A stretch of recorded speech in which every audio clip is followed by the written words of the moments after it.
I was telling you before, we're trying to break that stigma of addiction and that it's different for different classes of society, right? So what we're doing is I want to bring in celebrities that have went through addiction and recovery, and then bring in your regular Joe off the street that is going through addiction and recovery. Tell all of their stories intertwined to show how their stories are exactly the same. Now, see, when you said that, I was about to say, aren't they all the same? Exactly the same, but a lot of people don't think that they are. What it is, Brad Lee back again with another episode of Dropping Bombs. Today in the studio, folks, as always, I got another treat for you. Eric Oberembt in the house. And you said it correct. Indeed I did, my friend. But, you know, I'm sure there's people that screw it up a little bit, but it says Oberembt. You just read it like it's written. Oberembt. Yeah. I wish more people were like you. Oberembt. Embt. It's just like it's spelled. Owner of D&M Roofing. I'm sure that's one of your businesses. It is. Is D&M Roofing a large roofing business? We're getting larger. Define large. 100 mil plus? No, we're not one of 10 those. 10 mil plus. We're right around 10. So you're a little feller, but still quite substantial. Yeah. Now, again, I mean, how many roofs is that doing a month? If it was all residential, it's different. We do like 50% commercial, 50% residential. So, I mean, we might do, 10, 15, 20 commercial jobs, and then you throw in a couple, 200-300 residential jobs on the same side. I grew up doing commercial roofing. The name of the company is D&M, and my grandfather's name was Delton Mayers.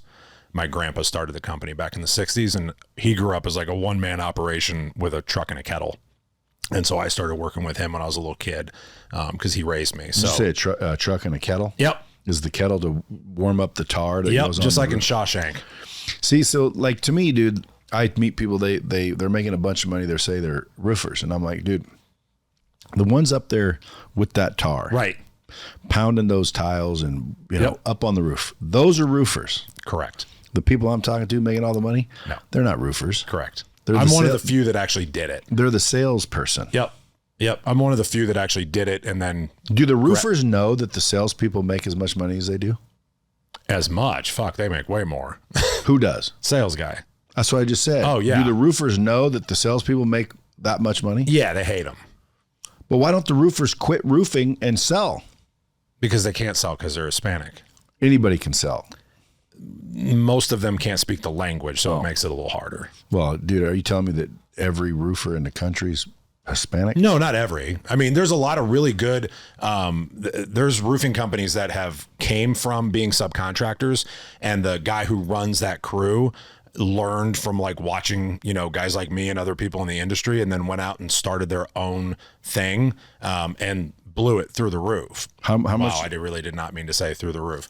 But like and then blew it up because they were able to do a lot of the things that we could do, and they could go sell, but they weren't going to be able to probably go get 5 white guys to go sell for them, would be my guess. A lot of that shit's hard labor too.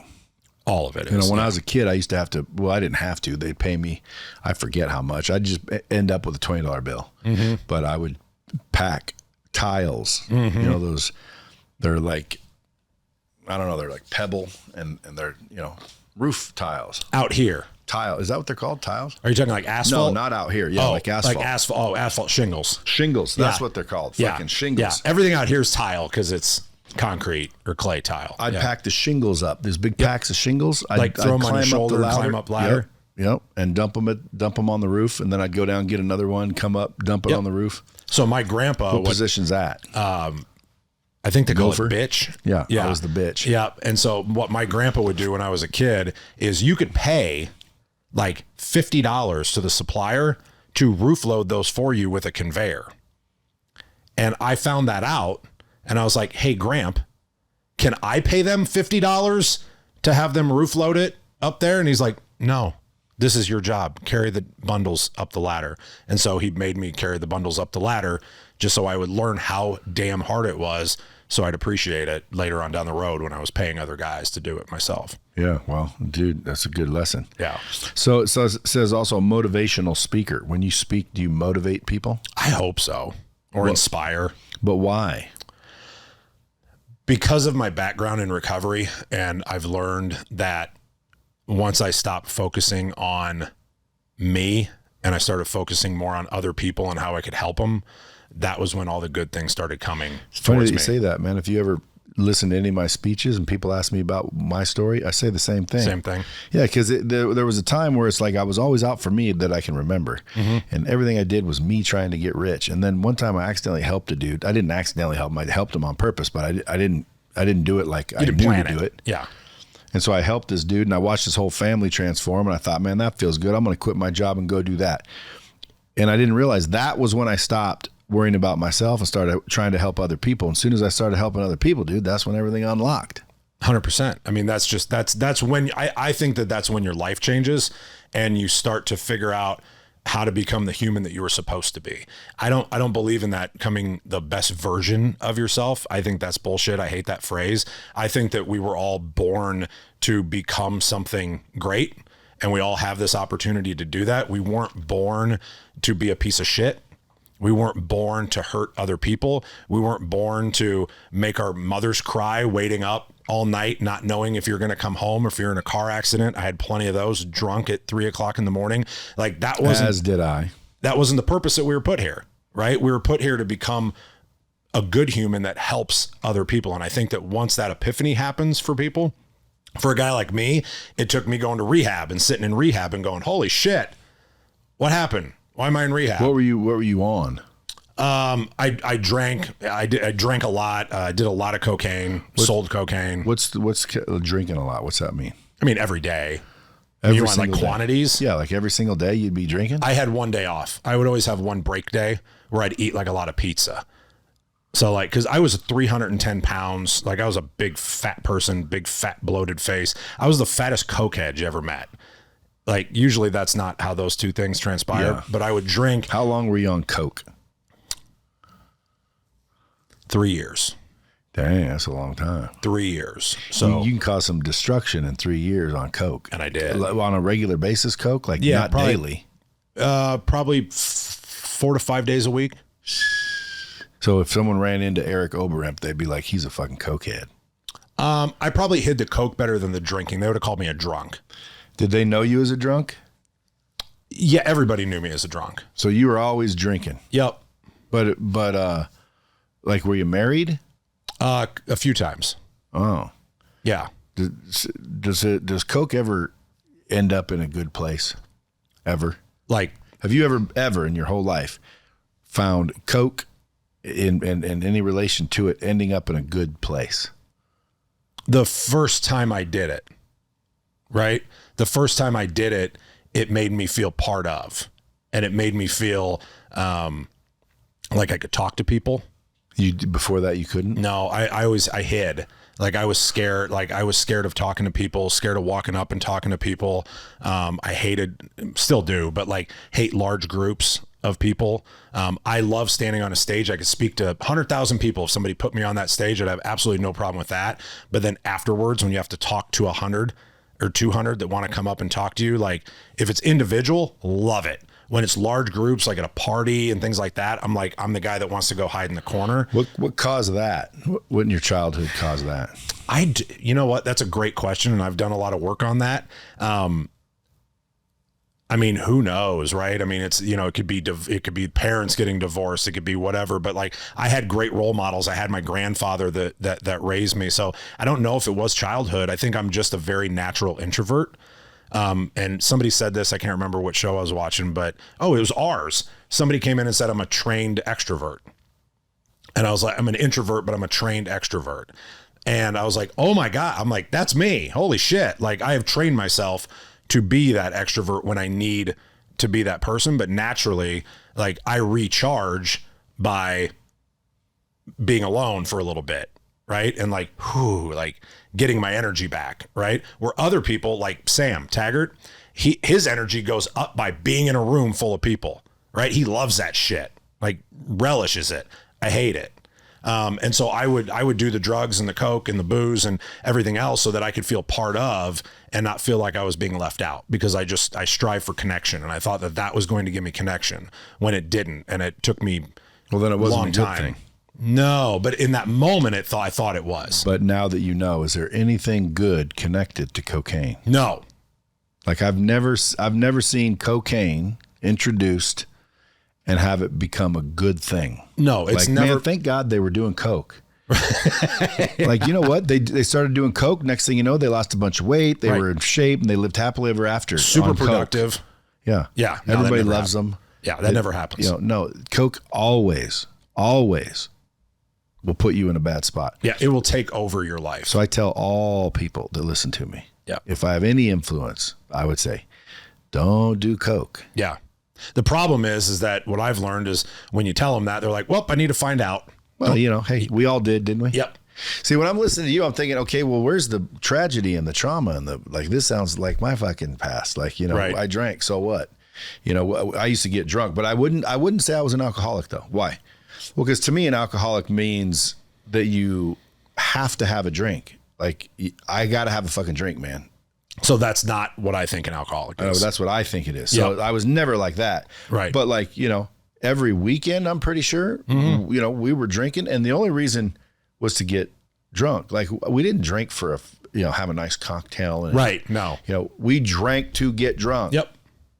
If we weren't puking and freaking hollering and screaming, then it wasn't drinking. Right. You know, and what age was that? 20s? Yeah. Yeah. Yeah.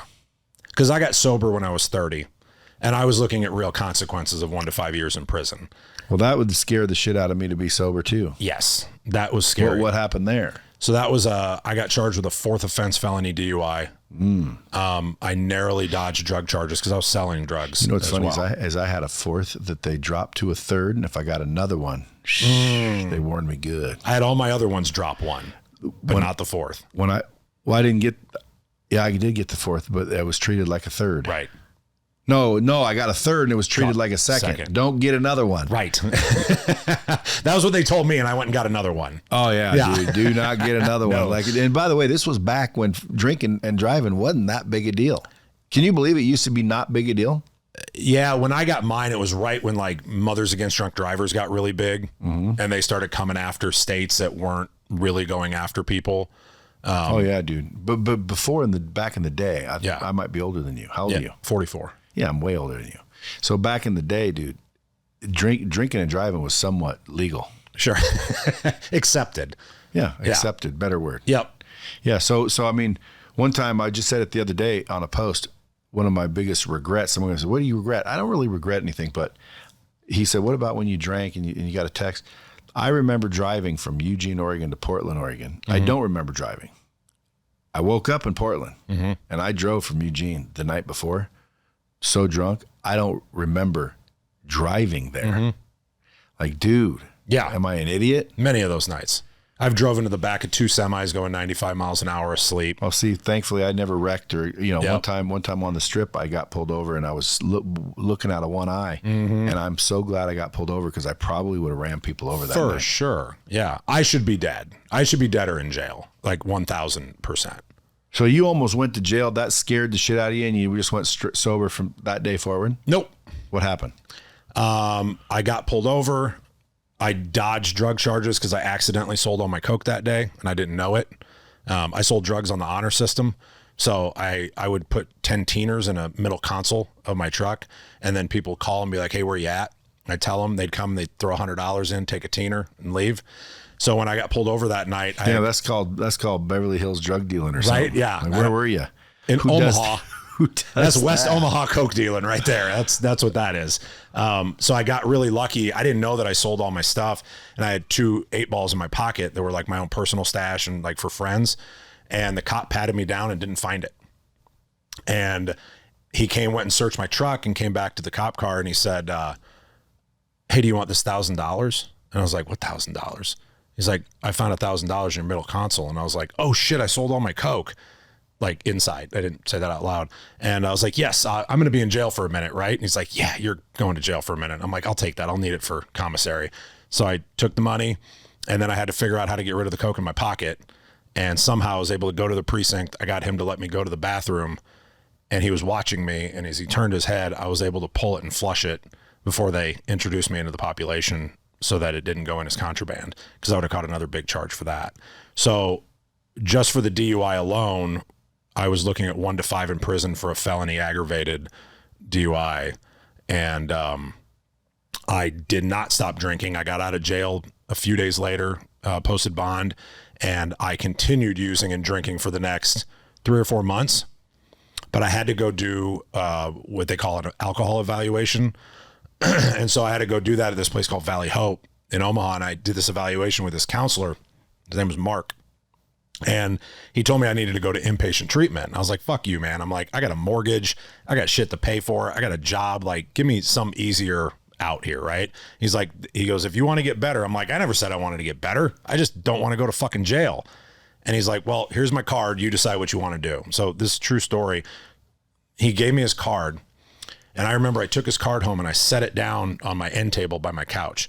And I used his card as a Coke funnel for the next 2.5 months. So it was covered in residue and Coke. You couldn't even see his name on it anymore. It's folded in half, and you pour it into a baggie and all that. And one day I was sitting on my couch and my lawyer kept telling me, who I used to drink and sell drugs to, he was like, dude, you need to go to rehab. You got to do something, or this judge is going to throw the fucking book at you. And I was sitting there and I literally like had this weird moment, and I picked up his card and I couldn't even read his name. So of course I licked it, right? Because it was covered in Coke. And I saw his name and his number and I was like, I guess it's time. And I called him and I got admitted to go into the treatment facility about 3 hours away from where I lived. And for the first 2 weeks I was up there, I was actually still selling Coke back home over the phone because I had it hidden in a safe with a scale. So I'd have my buddies go over because I'm like, I need to get rid of all this stuff. Weigh it out yourself. Yeah, let's sell it. Like, get rid of it. So we sold it. And I had this moment in rehab. I was about 2 weeks in. I've never heard of a self-serve Coke dealer. Now you have. I was unique, Brad. I was unique. And so I was up there and I literally was sitting in a room during a lecture, and one person was talking up at the front, right? And there was 50 people in the patient group. And I literally was looking around the room and I just stopped and went, holy shit, I'm in rehab. And like the whole room stopped and was like, what's wrong with that crazy guy? And I just had this epiphany moment that like normal people don't go to rehab. If you don't have a drinking and drug problem, you don't end up in rehab, right? It's not an accident. And so I was like, maybe I should shut up and listen to what these people have to say. And maybe there's an opportunity to change my life. And so that was from that day forward. But you knew you wanted to. In that moment. No, in that moment I was willing. In that moment I was willing to listen. And then as I started to listen and learn about who I was, what I'd done, the people I'd hurt, because in my mind, I only hurt myself. Well, what were you doing? Running around being drunk? Just hurting everybody in my life. I mean, obviously 2 divorces. My family would, cry themselves to sleep at night thinking that I was dead because I, never knowing if I was going to come home. And that went on for years. But the last, 3 years of it that was heavy with the drugs, just hurting people. I didn't care about anybody but myself. I treated people like shit, treated my grandfather like shit, who like was my dad, raised me. If I wouldn't have the business today if it wasn't for him. He was my best friend.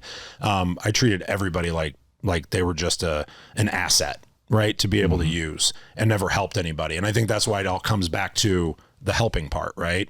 And that was where that came from. What would you say to if someone's listening to this and they're a little bit heading down the path you were on? Because there's a lot of people listening to this show, and it wouldn't be crazy to think some of them might be heading down the hooked on Coke or hooked on drugs or hooked on freaking alcohol. Right. I think a lot of it is. What would you tell them though, right now? Like right now, they're like, dude, that's me. He's talking about me. You need to call somebody and talk to somebody that has also been through it. If you try to talk to your mom, right, who didn't have those issues in her life and didn't have those things in her past, she's not going to be able to understand and relate and be able to give you the path, right? I got sober by going to Alcoholics Anonymous, right? AA saved my life. Absolutely. If I didn't have that, I wouldn't be who I am and where I am today. And when people call me and they're like, dude, I'm going down this path, I don't really know what to do. They come to me because they know that I'm not going to judge them. I'm not going to judge any story they tell me about anything that they ever did, because nothing is going to impress me at all. I've done all of it. And when you sit down and have a conversation with another alcoholic or addict, even if they don't think that they are yet, but then they have the realization that maybe they are, and that there is places to get help. And do you believe that help is costing you in any way? In other words, people constantly bringing you their problems and their issues, and you have to listen to them all. And don't you think that weighs on you somehow? Yes. Because not everybody makes it. So how do you know which ones will and which ones won't? You don't. The ones that I think, try to help them all? The ones that I think are going to make it are usually the ones that don't. I was the one that nobody thought was going to make it. Out of my patient group of 40 people, there's one person still sober, and it's me. What if they're like druggies because they don't have a job and they're really depressed and they don't know what to do? And, you know, because that'll turn you to drugs. Yeah. Especially like when you cruise down American streets nowadays. Yep. And you see the you know, I call them like the Walking Dead. You ever see them? Mm-hmm. They're like, you know, they're so high they don't even know where they are. And these are out in public. These people are like on our streets. Yep. Intense. Like they're allowed to be there too. Isn't that mind blowing? Blows my mind. But when I think of like drug addict, I think of that. Right. Now, most people don't realize, go look at like your neighbor's teenage kids. They also look like that. Yep. And those are the ones that you never, hear anything. And next thing you know, they do suicide or something. Correct. Yeah. What would you say to someone like that? Which one? Either one that I just described. It's difficult, right? The guy on the street that's a zombie. You don't say nothing to him. There's not, I mean, you want to be there. You can't say anything to him. Right? No one can convince me. You could be sitting there, Tony Robbins, trying to convince me, Brad, actually, I am not listening. Why? Because, dude, they're so far gone. You are wasting your time to try and talk with them. You got to snatch them up and lock them up. Correct. Unfortunately, you got to lock them up so and they force dry them or whatever you call it. Yep. You have to detox them. There's no talking to them. You can have a conversation after they detox. Correct. Right? What I'm here for is I'm here to help the people that want to be helped. You're wanting to help the people that are headed that way but haven't got help yet. Because, dude, they're all headed that way. Yeah. But I can't tell them that they're headed that way. Dude, don't they know this? This is like common sense, man. It's not common sense. And alcohol never lead anywhere well. And I'm talking about abuse of it. Dude, listen, I'm a rare individual. Mm-hmm. Like, I argue with people that say they're alcoholics because, in my opinion, you're no longer one if you don't drink. I have this conversation a lot. Yeah, so it's like, well, yes, I am. And I'm like, someone convinced you of that, and that's fine. That's how you stay sober. So here's my retort to that. Because I've struggled with this because I have a coach that chews my ass every time we talk about this because he has the exact same thought process that you do, and he yells at me and he's like, stop fucking saying that you're an alcoholic. You're not the same person that you were before, yada yada yada. Yeah, you cured yourself, which I 100% agree with. My caveat to that is, and why I still will identify as an alcoholic, especially if I'm in meetings or something like that, is because yes, I don't drink and use drugs anymore, but if I went back out and started drinking and using drugs, I can't use them responsibly. See, again, that's just a self-acknowledgement. I'm one of those weirdos that can. Right, you're a normie. I'm a normie. Yeah, and I'm because yeah, that's great. Even though I was, drinking and having fun and whatnot, at some point you could stop.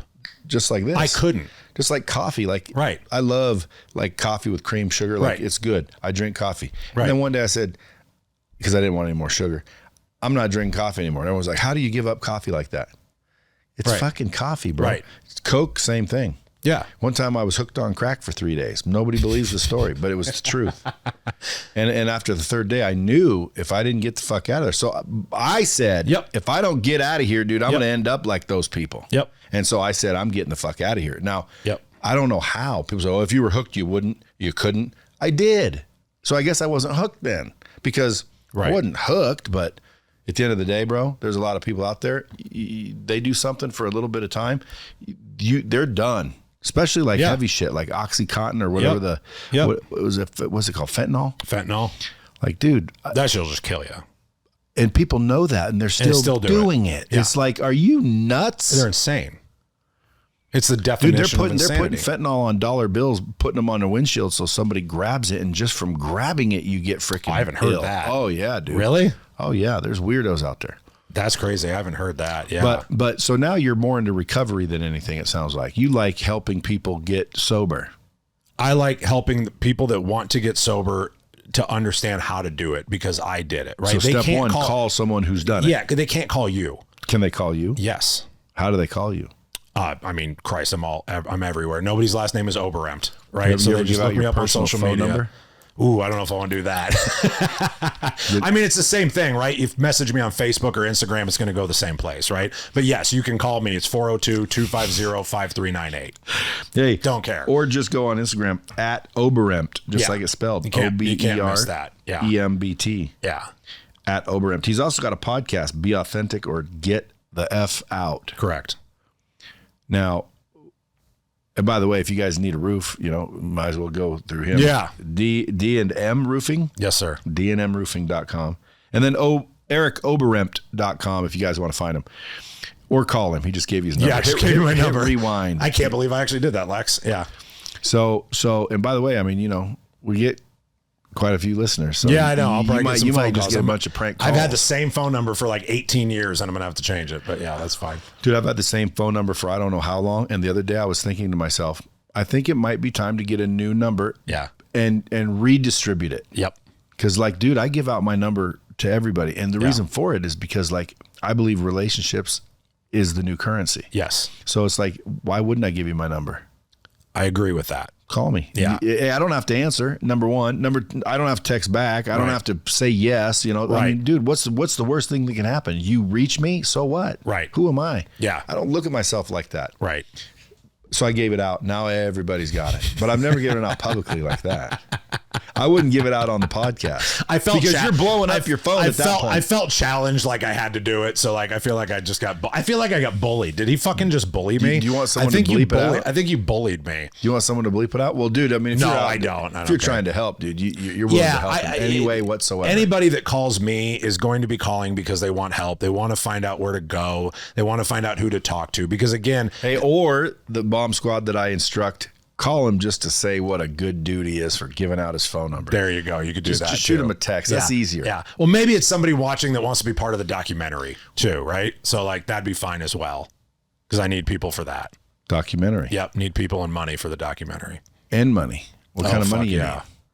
I think we budgeted. We need about $500,000-$600,000. Dang. Yeah. You're making a freaking feature film? It's not. Well, it is, but like, nowadays, I mean, we budgeted out. Most of them cost like 1.5, but we're doing most of the work ourselves.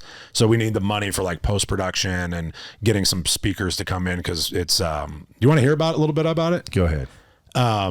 So I was telling you before, we're trying to break that stigma of addiction and that it's different for different classes of society. Right.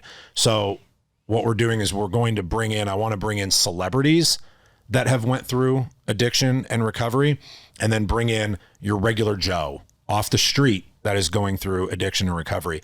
Tell all of their stories intertwined to show how their stories are exactly the same. Now, see, when you said that, I was about to say, aren't they all the same? Exactly the same. But a lot of people don't think that they are. If you're sitting there and you don't have any money, right? Or you're just a regular middle-class dude and you're looking up at the guy with $100 million, but he's a drunk and he's an addict and he's whatever, he can always kind of, he can get away from it. He can go to the hospital. He can be Matthew Perry, right? And go to rehab and hospitals 150 different times, right? That guy relapsed 100 times and should be dead, right?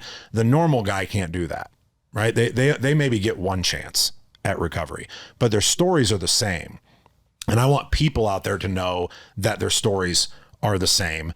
And then wrap it at the end with everybody kind of in a room, almost like in a pseudo AA meeting, with everybody kind of sharing a little bit and showing how we're all connected. Because that was the thing that I found in the last couple of years in my kind of personal growth journey, was I never knew what I was looking for, and I was looking for connection.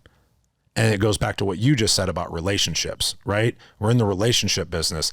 I wanted to learn and figure out, how do I connect with my wife better? How do I come on your show and connect with you, right? I'm not just here to pitch some shit and talk about some stuff and whatever. Like, we started our show for the sole purpose of me getting to know people better. It was a selfish reason, and then let other people kind of like watch like a fly on the wall. I wanted to get to know people better and make better relationships, to make genuine friends and connections, because that's what I felt like I was missing, and why I was using drugs, why I was drinking so much, because I craved that connection and I couldn't find it. Why didn't you join the military? Fuck, that's a lot of running. Hey, you want to spend an hour a week with me helping you become a business badass? Well, check out my group in the link below. Join a bikers club. That's a lot of running. I would have been right back to the drugs and the meth probably. So I Well, wouldn't there's do all- that. well, hey. And I played sports to do it, right? So you played football, I played baseball. Join a church. Don't do church, but yeah. Join a sport. And I do. You don't do church. Nah, it's not my thing. Well, that's freaking new Is it? for an addict. No, I'm spiritual. I believe in God. I just don't necessarily believe in yours. What's yours? Just not, How do you know mine isn't yours? because I'm assuming because you said you go to church. Well, I don't go to church. Oh, okay. Well, you said it was weird. Oh, just because I'm in recovery? Yeah. Oh, yeah. I'm just not religious. Mostly you hear addicts, Yep. recovering alcoholics, recovering anything. Yep. They're always thanking God and, Yep. you know, giving it up to God. And, Yep. you know, you'd assume they go to church. You would assume, but they don't all. Well, the most of them I know do. And it's funny to see one that doesn't.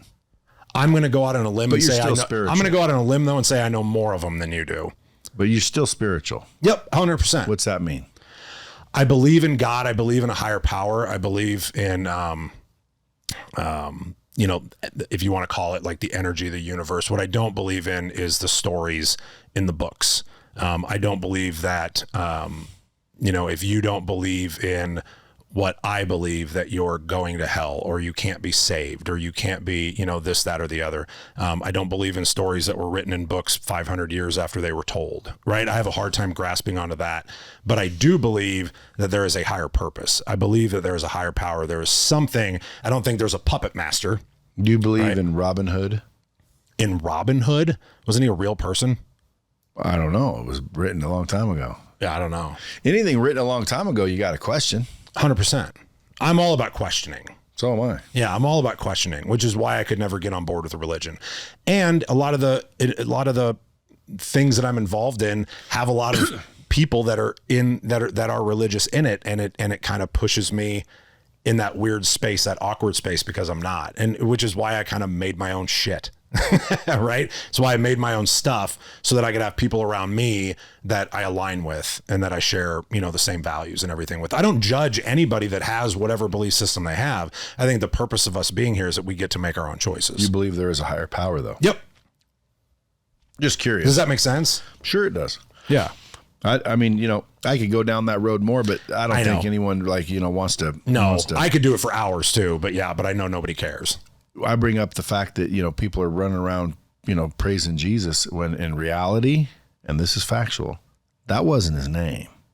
Right. We made up that name. We gave him that name. Yeah. That It wasn't started with his, a Y or something. that wasn't his name. Exactly. Yeah. That wasn't his name. And so we're running around saying that name, saying, well, that's what it translates to. No, it doesn't. Well, that's, you don't know why we're saying the name. Why don't you just admit that? Right. It's, you were told to say the name. Yeah. You were taught, you believe what you want to believe, and you chose to believe Yep. the stories. Now, again, obviously, I think there's some truth to all the stories, but the question is where is it? Well, I don't know. Like, you don't know. No. But I know that there's some truth. Yep. And so that means I think the same thing you do. Yep. I know there's a God or a higher, I know there's a creator, but Yep. all the rest I'm not quite sure of. Yeah. There's truth that not only lies in there somewhere. And not only that creator made me. Mm-hmm. So if he made me flawed to doubt and to question, well, then he made me that way. Right. Now he's going to hate me for it. You made me that way. Yeah. You created me. Yeah, man. you created me. So, hey, you made me inquisitive. You made me curious. You made me question. You made me think. You made me seek. Yep. Right? Yeah. And then Now I'm going to go to hell because Right. you made me this way? Like, come on, you get man. ridiculed for That questioning. don't make no sense. Yeah, but you get And ridiculed if it for doesn't make questioning. sense to me, it doesn't make dollars. And if it doesn't make dollars, why are we fucking with it? I like No, that. just joking. Yeah. I never put those two together, but yeah, I like that. All right, so you almost went to prison. Yep. You did a few more stupid shit, but somehow, some way, you got lucky, like a privileged white kid. Mm-hmm. You got lucky and got no time for nothing. I got 90 days, which is lucky. which is lucky. Dude, I've been drunk longer than that. Yeah. So, I mean, at the end of the day, 90 days in jail, you came out, you've never touched a thing since, and how long has it been? I had one relapse, but I've been sober for 14 years. So, you know, again, you're getting some miles under your belt. Because when people tell me, you know, I've been doing it for 3 years, I think to myself, shit. I don't tell them because I don't want to like fucking encourage bad things, but I'm thinking, fuck, you could relapse again. Right. I've heard stories where they relapsed for 10, 15 straight years. I know people that have drank, that have been sober for 20 plus years and relapsed. Like it's something that you have to be intentional about. That's why they convince you that you're an alcoholic. So you just will never, ever believe that you can handle it. Because I think if you believe you can handle it, you're like, well, fuck, I'm cured now. Brad said I was cured. So you have one, and maybe there is something chemically about you that will cause a big problem. But I'm the type of dude, because I used to get hamburglared, bro. Yeah. And then one night I drank like 6 bottles of wine with my friends, me and my wife and our her friend and her husband, which are our friends.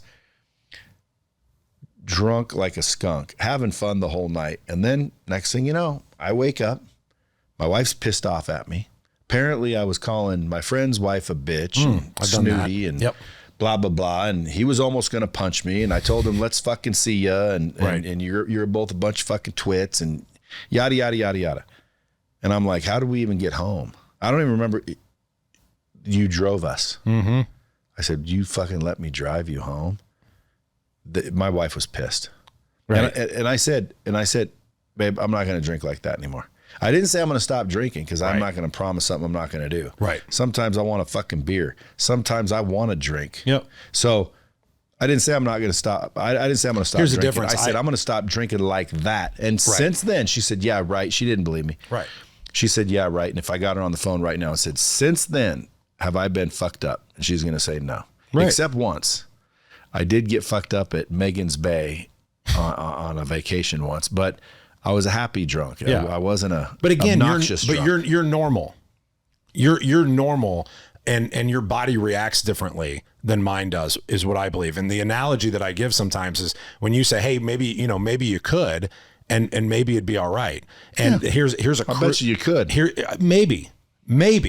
But here's what I have to lose: my business, my family, my daughter, everything else on a fucking maybe. It's not a maybe, it's a for sure. It's a maybe. I don't know. You would just have to realize that you're a very powerful being, bro. Here is my analogy for you. If you had a beautiful woman sitting in front of you in your 20s, not today. I get it. Why risk it? Why would I risk it if she said, I got AIDS, but throw on a condom? My wife's in her 20s. Oh, good for you. No, I'm joking. She's 35. But good enough. It sounds the same to me. I'm not going to take that chance. I'm not going to take that chance that I get AIDS, that she tells me I've got AIDS, but wear a condom. To me, it's the exact same thing with drinking. With me, I could die. I would agree. I could die. I would agree. And I'm not going to take that chance to die because I care about my daughter. Hey, I agree. I'm not No, but you see how passionate I am about it. Yeah. Not in the fact that I want to label myself ever as something. But I'll bet. Yeah. You could do it. You might be correct. I'm 100% correct. I'm not going to take a chance. Human beings are very, very powerful beings. Well, and then here's the other question. Why would I, though? Like, for example, they say you can't, go 10 days without eating. You could. Yeah. You just don't want to. That's why when people are trying to lose weight, I can't, my thyroid. Right. You could, you just don't want to. Why? Because you might have to work harder than the normies. Right. Is that what you called it? Normie? Yeah, normie. I'm serious. Yeah. And when it comes to being an alcoholic, and I have another buddy that's an alcoholic, I say to him all the time, I am not telling you to drink, but I'll bet you if you took a sip of beer, because they want to make it so dramatic. If I take a sip of beer, you're going to have to stay with me for the next 3 months. That just means I'm going to go off the handle. I break out in handcuffs when I get drunk. Yeah. Dude, I just said a sip of a beer, and they act like that sip, they're done. And that's not true. But it's the mentality you have to have sometimes to make sure you don't take that sip so that sip doesn't turn into 100. And that I accept. Yeah. Because that's what it is. It's a trick. You're tricking your fucking brain because you do have the power to do it. But the question is why? Like, for example, ask me how often I drink. How often do you drink, Brad? Maybe once a year, if that. Maybe twice a year. Right. It might be crazy year and I drink three times. Sure. How do I do that? How do you do that, Brad? Yeah, I don't know. Oh, you're wired different. Well, so I'm fucking more powerful than you? No, I believe that, and this is where the discourse comes in, right? I do believe that my body reacts differently when I imbibe alcohol, because what you said earlier about what you thought an alcoholic was is the person that just has to have a drink. The way that I react is it's not that I sit there licking my lips like, ooh, I need a drink. I need some drugs, right? What happens to me is once I have one, two, my body reacts differently because then I crave. Then I crave and I can't stop. Well, just like a motherfucking barbecue chip. Correct. But you can stop. I You're not a barbecue chip I addict? believe that, okay, how about this? The only thing I know that I can control is not taking the first one. And I don't know for certain that I can control myself after a certain number. Yeah. And just for the record, folks, anybody listen, I'm not advising you or him or anyone to drink because the smart way to do it is to not do it. Right. That is the right answer. Yeah. That is the way to go. Do not tempt yourself. Do not test yourself. Just stay the F away from it. Yeah. That's the real If it lesson. affects your life negatively, if it affects your job, if it affects your family, if it affects your kids, if it affects your health, if it affects all of those things, then just why do it at all? If it doesn't, then who gives a shit? Drink as much as you want, right? And it does do all those things. Correct. However, there's people like me that are functional. Yes. Meaning glass of champagne to celebrate something, smoke a big fat cigar and, have a fucking cold bourbon. Yep. Nice cold bourbon. Yep. Just I was a Scotch guy. You get Love a me little bit of some a Scotch. buzz going. Yep. And you puff that cigar, Yep. you bullshit with your buddies. Yep. And then everybody goes home. You drink water before you go to bed. Like you had a drink. Yeah. I can do that now. I don't know how to do I that. never was able to do that before, dude. Right. Ever. Like And if I think drank, you're right. I might kept be able to figure that out. But I don't want to take a chance. If there's a 50-50 shot that it goes the other way and I lose everything, it's not worth it to be like, I can drink. Like, what do I care if I can drink or not? Exactly. It's not that Like, fun. I don't give a shit. Like, it doesn't make anything better. It doesn't. No, because every time I drink, I'm chasing that first time and that first feeling that I had 25 years ago or whenever it was, 30 years ago when I first started the first drinking. time I remember drinking, my dad caught me taking a couple of sips out of his Jack and Coke. Oh, yeah? So he made me drink Drink the whole thing? a big old glass of Seagram 7 Yep. when I was probably, let's say, maybe 8, 9, 10. Yep. And did you go, or did you go, threw up. Oh, okay. I had to clean it up in the morning. I threw up and had to clean it up in the morning and then I used a pancake. I used a spatula to scrape it off the carpet and got in trouble because I used the spatula. Because it was hard. But it was green, creamy puke. Yep.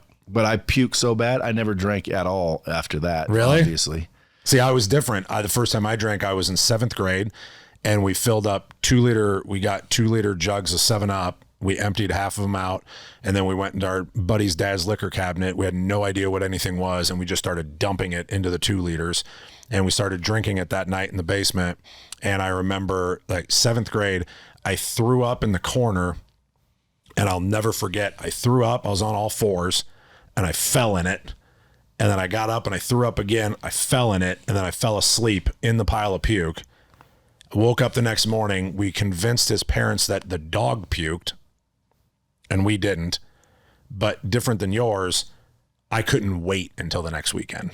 Hey, do you know, by the way, people die like that? Oh, for sure. Yeah. Like I said, I should be dead. I had a buddy get drunk and die. Yeah. Everyone was like, what the hell happened? He got so drunk, it was by himself, and he passed out, and then he puked, but he was laying upwards. Oh, and he choked on it. He puked and freaking choked himself to death. Yep. That happens, I think, more often than people realize. Yeah. Right? For sure. The advice I would give is don't touch it. Yeah.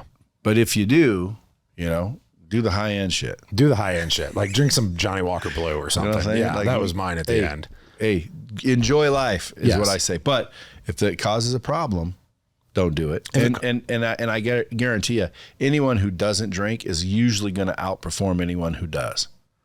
I'm not talking about a drink either, because dude, I got to be honest. If I take a drink, let's say I do one vodka soda, I don't feel buzzed at all, but I do feel a little cooler. Yeah, gotcha. A little funnier, a little more, a little quicker, lazy. Yep. Almost like, what do you call that? Unwound, if you will. Sure. Relaxed. Yep. So At ease. Yeah, just one though. Yep. But as soon as you go, hey, I feel pretty good. Let me have another one. Because that'll make it better. Right. I'll be even more at ease. That's where it breaks. That is not true. Yep. You can have one. Yeah. I figured out the number. Like for my wife, it's 3, and then she becomes a problem. Am I We get into helping the fights, and yeah. Am I helping the addicts right now? No. You can have one, folks. Yeah, you can have one. You can have one. And if you don't believe me, go out today. If you're an alcoholic or an addict in any way, go today and just have one. So it says that in our big book. If you're not sure if you're an alcoholic, go back out and find out. Have one. Go back one. Out. Yeah. Because, dude, if you can. Well, that's what I'm saying. If a person said, okay, motherfucker, I'm going to do this. Yep. And they went out and they had one. They went home and that was it. Well, then how are they an alcoholic still? So let me ask you this question. If you go have one. And that was it. Do you get, right, but you're okay with it. Do you get angry that you can't have more? Me? Yeah. No. I do. No, I know, but you haven't tried it in 16 years, so you don't know what. So what was the number? Hey, do you think it was? Do you think it was? Change. Do you think it could have been 8 years? How would I know? Could have been 3. Well, why even chance it is the right answer. Exactly, that is the right answer. But just for my joke, because I'm joking, obviously, I Right. don't want everyone to go try a drink. please, but if you did, yeah, and you could try a drink, and that was it, and you went home, and that was it, then I would say my point is proven. You're not an alcoholic. You just were one, or you thought you were one. That's it. You're not actually one. yeah. They could have just been a heavy drinker. I don't believe in that type of shit. You know why? Because at the end of the day, dude, it boils down to choices. 100% boils down to choices. So an alcoholic to me is not an alcoholic, dude. You're a bad choice maker. Right. But now I'm a good choice maker because I choose not to take the first one. Right.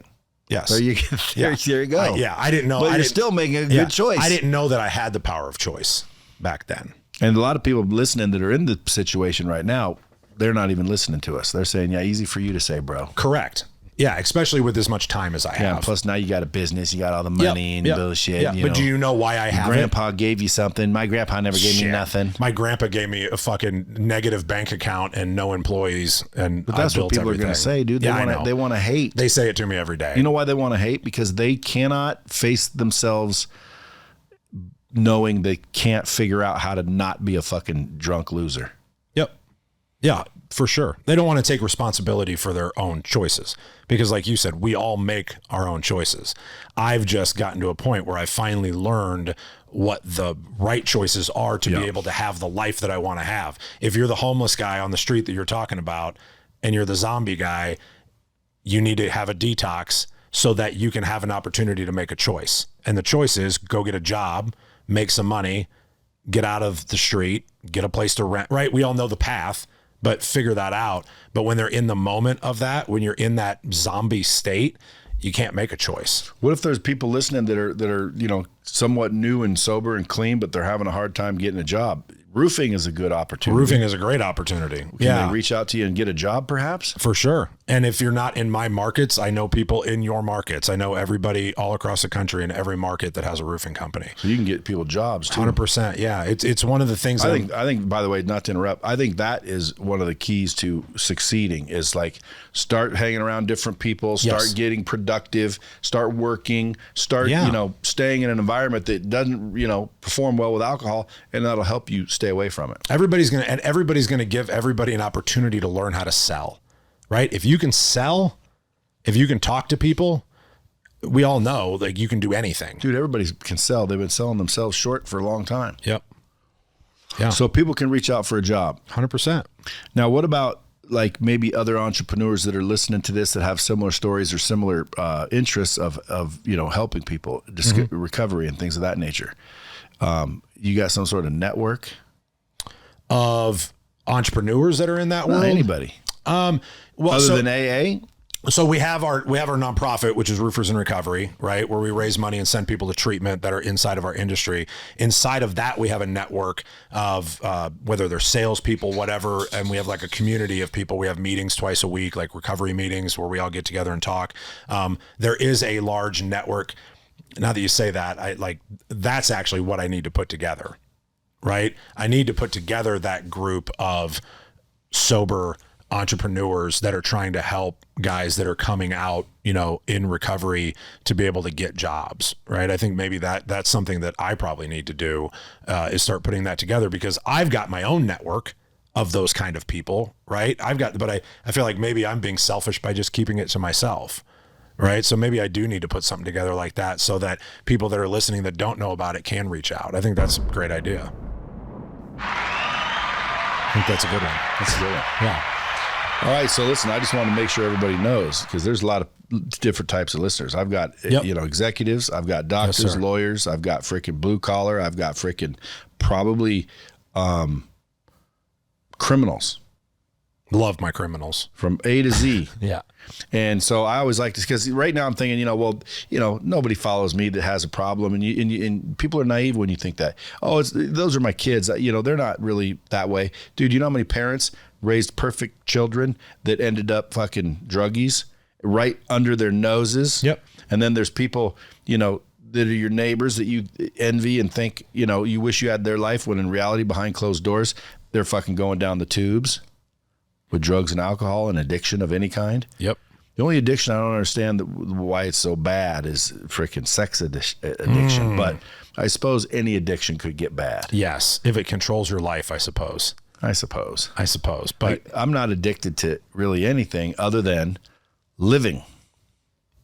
Like I've grown, like I need to live. Yeah. I'm addicted to living. To living or growing? Living. Okay. Like I want to be alive. Yes. When people are like, well, heaven's next and it's beautiful. Do you fear death? I do not. Yeah. I do too. I don't want to die. No. Now, if someone gave me a crystal ball and told me for sure, when you die, in any way you die, when you die, bro, we're gonna move on to another realm. That realm, believe it or not, has everyone in it. Right. And I go, oh, how? If I died and they didn't, how would they be in it? And they say, there is no time in that realm. So the minute you die is the minute everybody you've ever known dies, even if it's 80 years apart, because there's no time there. So the second you die, boom, everybody you know is there too. They died too. I like that. Did you read that somewhere? Huh? Did you read that somewhere? Well, I like to think up movie script ideas, and that was one of them. Is imagine if like time didn't matter. So when you died, like you're sad, you're not gonna be able to see your kids. Your kids are there too. Everybody's there, because there's no time. So the second you die, it could be 80 years on earth that passed. And then, one of your grandkids dies. And even though it's 80 years on earth difference, there is no time there. So it's just instant. Like you're all connected. I like that. Was that kind of like Interstellar? Is that what that movie was? You know what I'm talking about? I don't remember that movie too well, but okay. I do remember the movie. Yeah, it was similar, but I love that. But I can tell you Let's write a book about it and well, I got shit to do. I'm not writing another book, bro. We can make a little cult. Have you wrote a book yet? 2 books. What's your books? They're about roofing, so they're boring as fuck. Oh. Yeah. So there's a bunch of roofers out there. They're making a lot of money. Now, how do you feel about teaching people how to be a roofer? So I have. I was part of a commercial roofing academy where I did some coaching for a year or two there, where I travel out to Denver and coach people to how to get into commercial roofing. You just got to know some roofers, don't you? I know like all of them. Yeah. But I mean, like right now, I can be in roofing. If I talk this guy into roofing this building, and I call you, and I say, I charged him $30,000. I'll give you $28,000. You'd come do it. Mm-hmm. Yeah, I bid stuff out here. That would make me roofing. Yeah, that would make you a roofer. That's right. You wouldn't have to put it on. And there's a lot of money in roofing. I bet you AI doesn't come do the roofs. They do not. No, we still have to have dudes. Dude, tradesmen better pay attention. So if you're out there looking for work, tradesman, he's hiring. If you've had issues, can't get work, he's hiring. If you have issues, you can't get help, he's helping. Yeah, you know how to get a hold of him. That's what we're here for. Like I said, the nonprofit and the documentary are going to be the 2 things that are going to really bring this to light all over the country. Well, hopefully the Bomb Squad will reach out to you and give you all the support in the world. Yeah, that'd be cool. Appreciate you coming in. I appreciate you having me, sir. Yeah, you bet. Folks, as always, until next time, keep it real. And you said the problem with the lead business is, what'd you say the problem was? Yesterday's best lead vendor is today's worst. They're always changing. Well, again, there's I'm just getting I'm new into it, so I don't know everything, but I do see that. But I also see pussy salesmen. Oh, definitely. You give someone 1,000 leads and they call the first 5 and they're not fucking interested. Or someone said, stop calling me, you fuckers. There's 9 of you have called me so far.